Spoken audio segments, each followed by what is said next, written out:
이제 이 예수로 오신 성취하신 예수께서 성취하신 그 구세주의 하나님의 약속을, 그 복된 약속을 예수께서 십자가에서 이루십니다. 십자가에서 이루셨기 때문에 우리는 다 이뤘다는 것을 믿습니다. 그런데 당시의 사람들은 그것을 믿을 수가 없었습니다. 왜냐하면 예수는 약속의 성취자가 아니고 그냥 한 선생일 뿐이다라고 생각을 했고, 한 랍비일 뿐이다라고 생각을 했기 때문에 그렇습니다. 구원자는 아니다 이렇게 얘기를 했죠. 그러니까 왜냐하면 예수님이 십자가에서 죽으셨기 때문에 그렇습니다. 예수님이 명문가에서 태어나고 아니면 아주 이 세상에서 깜빡 죽을 만한 천재, 스티브 잡스나, 잡스는 직업이 많은 게 잡스죠. 잡이 많으니까. 잡스나 그 다음에 이런 아주 우리가 좀 뛰어난 사람으로 왔다 그러면은 좀 어떨지 모르겠는데, 그렇지 않고 그냥 이제 갈릴리에 있는 저 오지에 있는 그런 사람으로서 왔을 뿐만 아니라 더군다나 어떻게 합니까? 그 모든 이 삶의 내용이 결국 십자가를 지고 처형을 당하는 수모를 겪고 죽으셨다. 부활했다고 그러는데 잘 믿을 수가 없고 어떻게 죽은 사람이 부활하냐. 그런 생각을 가지고 있었기 때문에 예수는 구원자가 될 수 없다. 만약에 구원자가 됐다면 저 왕처럼 태어나고 그 다음에 막강한 권력과 로마에 필적할 만한 전적인 군사력, 경제력을 통해서 그들을 멸망시키는 대제국, 지금은 미국과 같이 아주 융성한 나라의 어떤 힘으로 구원하는 게 아니냐 하는 생각을 가졌기 때문에 예수 그리스도를 인정할 수가 없었던 것입니다. 자, 그래서 예수를 전하는 이 모든 환경, 신약시대에 보면 예수를 전하는 모든 환경은 계속해서 거친 이 현실 가운데 부딪힐 수밖에 없었던 것이죠.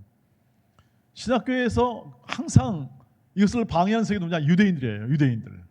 유대인들은 항상 어디 가나 저 가짜다, 사입이다 이렇게 얘기하는 거예요. 예수를 가짜다, 사입이다, 구세주가 아니다 이거죠. 그래서 항상 방해합니다. 그걸 누가 이용하느냐? 정치 권력이 이용합니다. 정치 권력이. 오늘 본문에서 헤롯이 야고보를 죽입니다. 사도 야고보를 죽이니까 유대인들이 굉장히 좋아했어요. 야, 드디어 야소교, 예수교는 이제 끝나는가 보다. 그랬을 때 이 헤롯이 저 교회 지도자를 죽이니까 백성들이 좋아하니까 그러면 베드로도 잡자. 그래가지고 베드로를 잡습니다. 베드로를 잡아가지고 이제 내일이면 처형하려고 합니다. 왜냐하면 이제 명절날 끝날 쯤에서 그냥 다 이제 그때 끝내버리자. 이렇게 이제 생각을 하고 헤롯이 죽이려고 하는데 오늘 사건이 발생하는 거죠. 하나님의 기적의 역사가 일어나죠. 천사가 와서 어떻게 하죠? 그냥 다 풀어치는 겁니다. 믿으십니까? 그럼 믿겨집니까, 여러분? 쉽게. 네. 2000년들이 이런 사건인데 현실의 사건이라. 그런 걸 누가 기록했는데 여러분 그게 믿어지십니까? 기적이라는 게 믿어지세요? 자, 조금 이따 얘기해 봅시다. 어쨌든 이 지금 하나님의 말씀은, 기록은 그렇게 얘기하고 있습니다. 모든 죄사자가 다 풀어집니다. 근데 사실은 베드로는 믿음을 가졌지만, 사도이지만요, 이게 꿈이냐 생시냐 그랬습니다. 꿈이냐 생시냐. 무슨 말입니까? 예수를 믿지만 이렇게까지 하나님이 역사할 줄 몰랐다 이 뜻이겠죠. 이해가 안 되는 거죠. 꿈이냐 생시냐. 우리 같으면 어떨까요? 우린 좀 믿음이 더 있죠. 그래도 우리는 그런 기적이 일어나면 할렐루야 하나님이 하셨다라고 할 텐데, 그러니까 베드로는 다 죽은 음성이었죠. 꼼짝없이 4사람씩 4패니까 오늘 본문에 보시면 4사람씩 4패예요. 보통은 경비를 어떻게 하죠? 경비병이 옥 안에서 경비합니까? 옥 바깥에서 경비합니까? 사람은 옥에다 놓고 바깥에서 경비하죠. 근데 하도 이 베드로는 저는 경험을 했어요. 어떤 경험을 했냐면, 지난번에도 한번 이렇게 갇혔을 때 천사가 딱 풀어줬어요. 이번엔 절대 안 풀리겠다 해가지고 옥 안에다가 경비병을 붙여요. 그 다음에 양손에다 딱 묶고 그 다음에 절대 빠져나오지 못하게. 참 헤롯도 대단하죠. 절대 2번 실수 안 하겠다.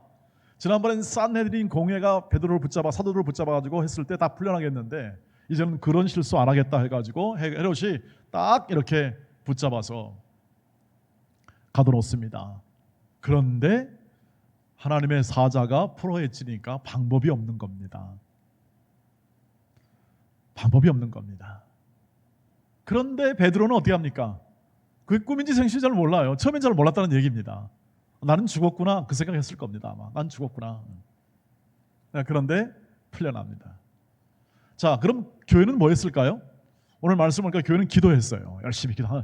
하나님 베드로 좀 풀려나게 해주세요. 우리 지도자가 없으면 어떻게 됩니까? 풀려나게 해주세요. 그랬을 때 그들은 기도하고 기다렸었겠죠. 근데 베드로가 풀려났을 때 가서 마가 요한의 어머니 마리아의 집에 가서 그 제자들이 있는 곳에 가서 문을 들였을 때 여자아이가 나와서 영접하면서 보니까 야, 이거 목소리만 들어도 베드로인 줄 알아. 그래가지고 얼른 문을 열 생각도 못하고 너무 기뻐가지고 사람들한테 가서 그랬습니다. 베드로가 왔다 그러니까 야, 너 미쳤냐 그랬어. Are you crazy? 너 미쳤냐? 아니 맞습니다. 정말 베드로입니다. 아, 그러면 베드로의 천사가 왔겠지. 베드로가 아니고. 왜냐하면 죽고 그 천사가 함께 한다는 사상이 있었거든요. 유대 사상에. 천사가 왔을 거다. 그러니까 무슨 말입니까? 하나님의 일하심을 잘 이해하지 못한다는 뜻입니다. 잘 안 믿는다는 뜻이에요. 이해하지 못하니까 안 믿는 거죠. 기적, 여러분 기적 있잖아요. 기적. 여러분 기적을 믿으십니까? 이해되면 믿습니다. 뭘 이해합니까? 하나님이 일하심을 이해하면 믿습니다. 여러분 하나님이 창조주 하나님이기 때문에 하나님이 일하시면 그 창조의 능력으로 뭐 그런 거 하나 못 풀겠습니까? 이런 이해가 되는데 우리가 그런 이해가 없으면 과학적 상식으로만 생각하면은 야 어떻게 됩니까? 그건 안 되죠. 그건 어떻게 그냥 이렇게 갑자기 그걸 후스로 풀립니까? 하는 것을 우리가 사실로 믿을 수밖에 없는 것이죠. 자, 여기서 뭘 발견해야 됩니까?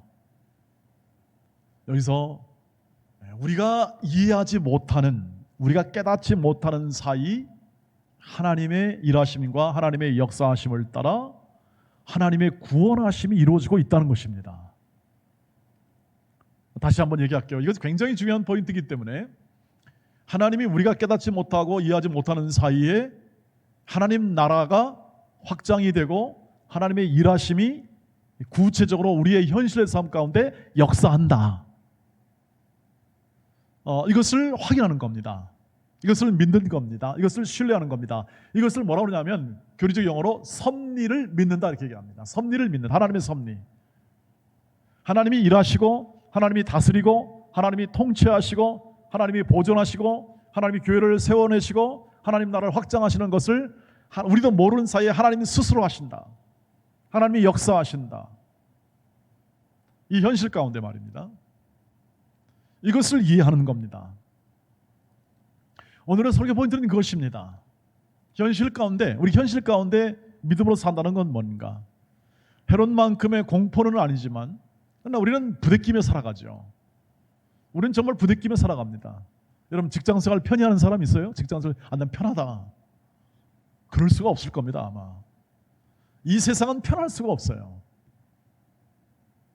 진정한 평안이 없다는 뜻은 뭐냐면 편할 수가 없는 세상이기 때문에 그렇습니다. 여러분 어느 한 사람이 공무원이건 학자건 배우는 사람이건 가르치는 사람이건 혹은 또는 개인이 예술이건 아마추어이건 프로이건 뭐든 간에 언제나 직장생활은 부대낄 수밖에 없어요. 그래서 세상살이를 뭐라고 하냐? 생로병사. 태어나고 또 자라나고 그다음 병들고 죽는 거예요. 인생이라는 것. 그 다음에 어떻게 합니까? 우리 인생의 모든 과정은 그 모세의 말에 표현하면 수고와 슬픔뿐이고 비었다, 빈 인생이기 때문에 건질 것이 없어요. 해답이 없어요. 그럼 미치겠죠? 아니, 해답 없는 인생을 살아야 되는데 여러분 어떤 분이 얘기해요. 야, 인생이 지겹다. 인생이 지겹다. 흙수저로 사는 인생은 너무 지겨운 거다. 이 나라를 떠나고 싶다. 그런 마음도 있을 거라고 생각이 돼요. 현실이 그래요. 현실이. 근데 예수를 믿으나 안 믿으나 이 현실은 똑같이 겪습니다. 우리가 걸어가는 길 속에 똑같이 겪어요.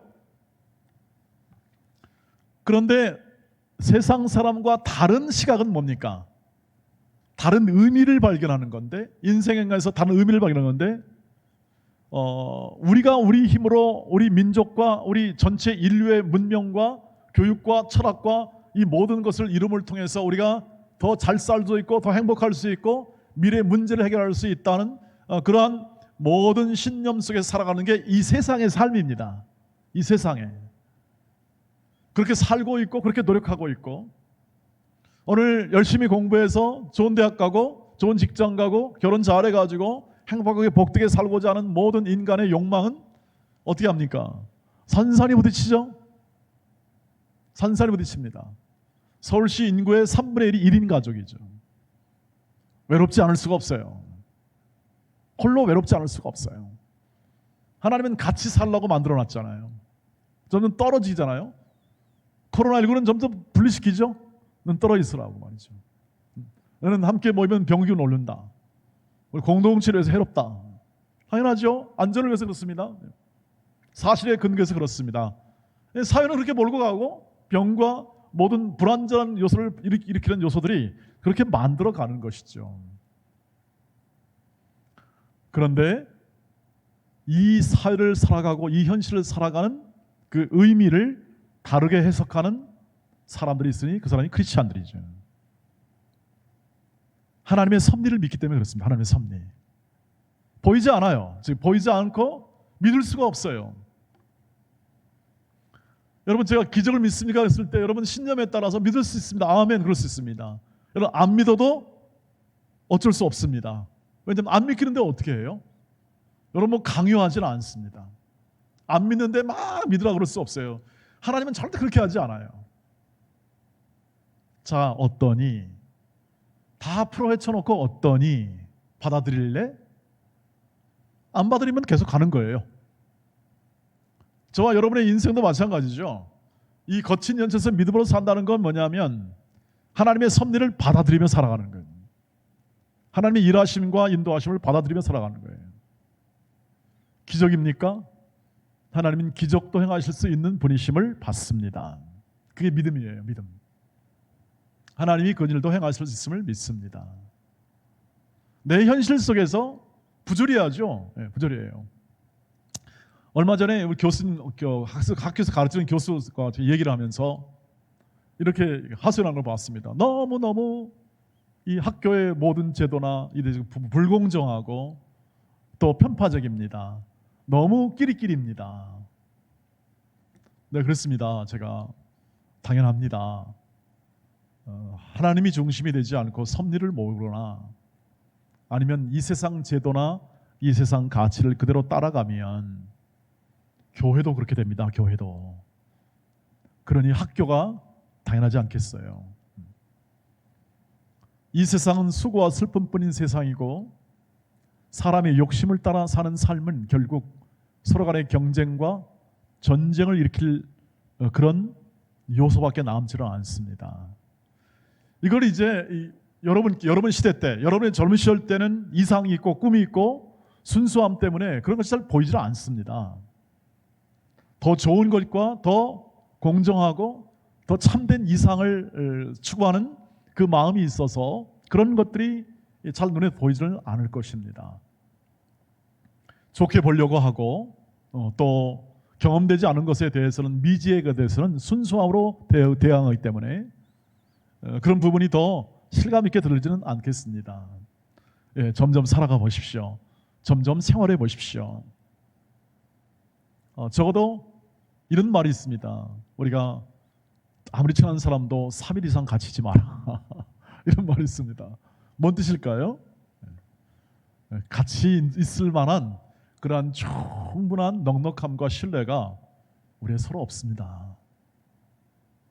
그 인간의 실존이에요. 실존. 여러분 지금 대통령 선거할 때 피 터지게 싸우기 시작했죠? 얼마나 싸울까요? 여러분 얼마나 싸울까요? 그리고 또 그들은 이 권력을 얻기 위해서 무슨 짓을 할까요? 거짓말을 밥 먹듯이 하지 않습니까? 지키지 못할 공약, 빈 약속을 남발하지 않습니까? 이제 지내고 보니까 그렇습니다. 지내고 보니까 그렇게밖에 할 수 없어요. 사람의 능력과 사람의 지혜로는 그 이상을 할 수가 없습니다. 아니, 나 자신도 책임 못 지는데 뭔 다른 국민을 책임집니까? 그럼 힘을 모아서 하겠다고요? 힘을 모아서 한 결정이 어떻습니까? 야당, 여당 보세요. 늘 싸움박질 아닙니까? 그게 일이에요. 그 사람들 일이에요.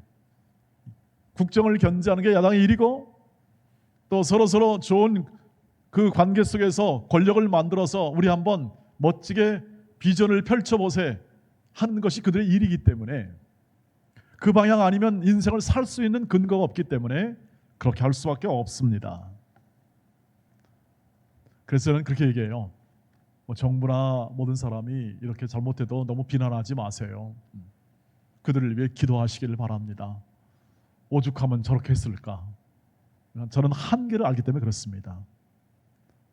그들의 한계, 인간이 가진 한계입니다. 김일성, 김정은, 김정일 세습 독재하지만 어떻게 합니까? 저렇게 떡 버티고 있는데요. 오히려 회개를 위해서 기도하시기를 바랍니다. 회개하도록.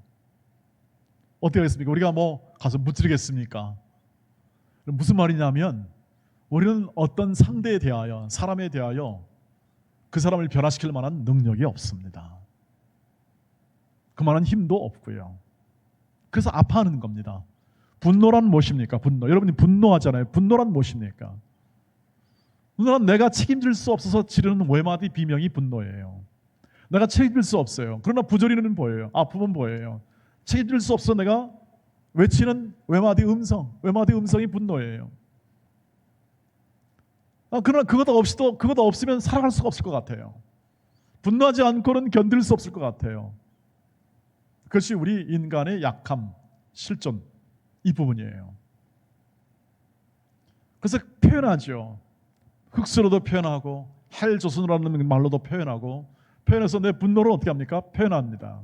그러나 그것이 분노한다고 해서 세상이 변하는 건 아니라는 것을 나중에 알고 절망하는 겁니다. 그래서 인간과 인간끼리 신뢰하다 보면은 뭐가 생겨납니까? 염세주의가 생겨요. 염세주의. 다시 말하면 인간은 추악하다. 그러니 더 이상 살 가치가 없다. 살 가치가 없다.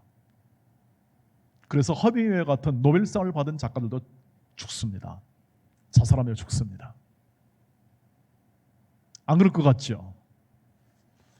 살아보니, 제가 한 60년을 살아보니 인간이 얼마나 연약하고, 인간이 얼마나 변덕스럽고, 인간이 얼마나 배신 때리기 잘하고, 이런 것들을 선배들이 얘기했을 때 저는 안 믿었습니다. 뭐 그러냐 인간이. 인간 좀 지성 가지면, 좀 배우면 좀 나은 거 아니냐. 제가 부교육자 생활을 한 12년을 저 강남구 대치동에 했습니다. 지금 전부 다 판검사, 교수 이런 사람들이에요. 거기 구성원들이. 거기서 부교육자를 했는데, 저는 그 사람 정도면 뭐 된 거 아니냐. 그런데 실상을 알고 보니까 그들도 그렇게 연약하더라. 어느 성도가 성경급을 해달라고 그래서 여기 동부지검, 여기 동부지검 있잖아요. 자기 문정도로 이사 갔는데 거기서 그 신회를 한 10년간 인도를 했어요. 그때 같이 공부했던 이런 분들이 지금 우리나라에 거의 요직에 있더라고요. 다 검찰의 요직에. 그때 이분들은 어떻게 클까? 이제 그때 한번 생각했었는데, 지금 보니까 우리나라에 뭐 서울지검장, 대검차장 이런 사람들 있잖아. 이런 사람들이 다 같이 공부했던 사람들이에요. 그래서 야, 그때 좀 잘할 걸 그랬어요. 그때 잘할 걸. 근데 제가 뭔 일을 하냐면, 그들도 다 약하더라. 그들도 가지고 있는 모든 약점이 있고 부족한 점이 있더라 하는 것입니다. 왜 그럴까요? 인간의 한계입니다. 나도 스스로를 책임질 수 없는 한계. 그러니 다른 사람을 내가 책임지고 뭘 말한다? 그것은 정말 어려운 이야기입니다. 다른 사람을 돌보고 뭘 한다? 쉬운 일이 아닙니다. 무엇을 얘기합니까? 하나님이 은혜로 나를 이끄시는구나. 내가 여기까지 살아가는 것도 하나님의 은혜구나 하는 고백을 하게 되는 겁니다. 왜냐하면 그래도 망하지 않고 살아와. 이게 바로 다시 말하면 하나님이 나와 함께 하셨다는 깨달음이 올 때 내가 이게 고백할 수 있습니다. 하나님이 내 인생과 내 삶을 보이지 않는 손으로 어떻게 합니까? 인도하는 게 섭리예요. 유지, 보존, 통치, 협력. 4개 단어인데 유지, 보존, 통치, 협력. 유지시키고 보존하게 하시고 보호하시고 그 다음에 다스리시고 그 다음에 협력하시는 거죠. 이 하나님의 손길이 있어서 이 기적과 같은 일이 벌어져도 불구하고 우리는 깨닫지 못하고 믿지도 못하는 사이에 어떻게 합니까? 하나님은 그 일을 행하시고 우리를 세워내시는 거예요. 한번 마지막 보세요. 이 말씀을 보셔요.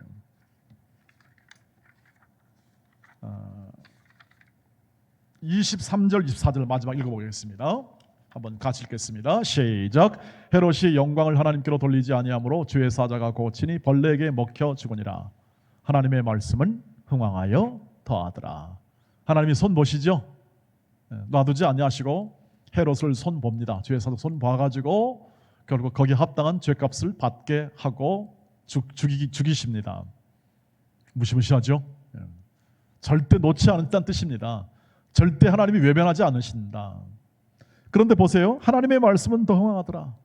사람은 죽어가고 순교를 하고 막히고 답답하고 하는 모든 환경 가운데서도 어떻게 합니까? 하나님의 말씀은 흥황하더라. 하나님의 말씀이 역사하여 사람을 변화시키고 하나님 나라를 확장하는 겁니다. 여러분, 이게 다 누가 하는 겁니까? 하나님이 하시는 겁니다. 저와 여러분은 뭐 하는 겁니까? 살아가는 겁니다. 믿고 살아가는 겁니다. 믿고. 하나님의 섭리하심을 믿고 오늘 내 인생과 내 삶에서 하나님이 일하심을 믿는 겁니다. 잘 안 믿어지시죠? 기적을 믿습니까? 안 믿어지죠? 견뎌내는 겁니다. 왜? 안 깨달아지니까. 주의 뜻이 깨달아질 만큼 여러분의 생활, 여러분의 삶에서, 여러분의 직업생활 속에서 하나님이 계속 일하심을 깨달아질 만큼 어떻게 합니까? 계속 여러분은 믿음으로 살아가는 겁니다. 그것이 현실을 살아가는 거죠. 거기에 눈물이 있습니다. 아픔이 있습니다. 이 세상에서 맞이하는 고통이 있습니다. 그것을 왜 하나님이 면제시키지 않고 고스란히 그 현실 속에서 어떻게 합니까? 섭리하심으로 그것을 어떻게 하죠? 은혜로 바꾸십니다. 하나님의 은혜로 바꾸세요. 코로나19의 모든 어려움과 환경 속에서 하나님의 은혜로 바꾸는 일을 계속하고 계십니다. 그것을 바라보십니까? 그것을 느끼십니까? 그것을 눈을 열어 때로는 마음에 감동하고 하나님 감사합니다 하는 표현을 하십니까? 곧 하게 될 겁니다. 하나님이 여러분을 붙드시기 때문에 그렇습니다. 하나님이 여러분을 은혜로 붙드시고 여러분의 인생을 주관하시기 때문에 그렇습니다. 우리의 신앙은 무엇입니까? 우리의 믿음이라는 것은 그 하나님의 일하심을 깨우치는 겁니다. 계속. 우리가 뭘 하거나 어떤 프로젝트나 어떤 많은 어떤 내 직업의 성공을 이루어 가지고 내가 그걸 가지고 세상에 드러내어서 하나님의 영광을 드러낸다라고 생각을 하실 수 있으나 그것은 몽상입니다. 하나님은 그렇게 일하지 않으신다는 뜻이죠. 우리가 잘 돼가지고 우리가 능력 있게 돼가지고 하나님 역사하는 게 아니라 우리가 약할 때 부족할 때 하나님을 고백하고 그분과 동행하는 인생을 그 자리를 사수함을 통하여 하나님이 증언하시더라 이거죠. 그러니 은혜지요. 우리 보고 잘해라, 너 똑바로 해라 그것이 아니라 믿음으로 살아라, 나를 의지해라 하는 것이 은혜지요. 그거 할 수 있죠? 여러분 그거 할 수 있지 않겠습니까? 우리가 뛰어난 학자가 되라, 뛰어난 예술가가 되라, 뭐 뛰어난 사람이 되라는 게 아니라 믿는 사람이 되라, 거룩하게 해라, 기뻐하라, 감사하라 이런 존재로 살게 하십니다. 아직 안 풀리셨습니까? 아직 좀 더 시간이 필요하십니까? 여러분에게는 시간이 남아 있습니다. 제게는 사역할 시간이 한 10년이 남아 있고 여러분은 걸어갈 인생의 시간이 아직도 많이 남아 있어서 여러분을 박수를 칩니다. 많이 남아 있기에 여러분이 하나님을 믿고 하나님의 다스림과 섭리를 믿는 시간이 훨씬 더 여러분 앞에 많이 남아 있어서 여러분 그것을 더 기쁘게 감사함으로 느끼시고 누리시는 삶을 살 수가 있을 것입니다. 제가 아까 말했듯이 이제 이 시간을 살아보니 남는 게 없더라. 남는 게 없더라. 남는 것은 뭐냐? 사람만 남더라. 사람과의 관계 있죠. 내 아들과의 관계, 내 아내와의 관계, 내가 사랑했던 사람들, 내가 열심히 기도했던 사람들이 좋은 관계만 남더라. 추억으로 남고 마음으로 남은 것이지 현실로서 남는 것은 없더라. 그럼 뭘 위해 삽니까? 주와 더불어 하나님의 영광을 위해 살았던 삶의 내용은 너무너무 감사하고 내 인생과 내 삶에서 가장 큰 만족으로 오더라. 즉 하나님이 사용하시고 하나님이 말씀을 전하게 하시고 하나님이 사람을 사랑하게 하신 그 사랑만은 내 가슴속에 영원히 남을 것 같다. 그리고 그것이 내 인생을 너무 고맙게 감사히 생각한다. 잘했다. 이런 그 마음의 이 평안과 감사는 마음에 충만합니다. 여러분, 믿음을 우리 거친 현실에서 믿음을 산다는 것은 그래서 하나님의 섭리, 하나님의 손길, 하나님의 이끄심, 여러분을 향한 하나님의 사랑이 지금도 강하게, 은혜롭게, 그러나 은밀하게, 조용하게 여러분의 인생을 감싸고 있음을 믿으시길 바랍니다. 이 삶을 사는 겁니다. 그리고 담대하게 사시기를 바랍니다. 넉넉한 마음으로 하나님을 섬기며 그리고 여러분의 주어진 일, 하나님이 하라고 하신 일이 있잖아요. 그런 일을 기쁨과 감사로 잘 해내시기를 바랍니다. 여러분이 맡으신 직분, 여러분이 또한 하나님 교회를 통해서 받으신 일들, 조그만 일이든 큰 일이든 하나님께로부터 온 모든 것들이 다 여러분의 성장과 여러분의 감사와 기쁨을 유발하는 하나님의 인도하심임을 신뢰하고 그것을 기꺼이 자원하고 그 마음의 풍성한 감사로 그 일들을 잘 감당하시고 그리고 사람을 사랑하시고 성도를 사랑하시고 여러분의 청년 회원들을 지극히 사랑하는 그 삶을 경주하시기를 바랍니다. 여러분은 할 수 있고 그 길은 명예롭고 그 길은 영광스러운 길이고 그 길 속에 하나님의 큰 사랑의 깊은 역사가 열매 맺게 될 것이며 착함과 진실함과 의로움이 거룩함이 여러분의 인생 가운데 풍성히 열매 맺는 길이 될 줄 믿습니다. 기도하겠습니다. 거룩하신 아버지 하나님, 우리 온 청년들의 마음 가운데 하나님의 섭리와 주권과 역사하심과 그 영광의 일하심을 풍성히 느끼게 하시고 알게 하시고 누리게 하여 주시옵소서. 예수님의 이름으로 기도하옵나이다. 아멘.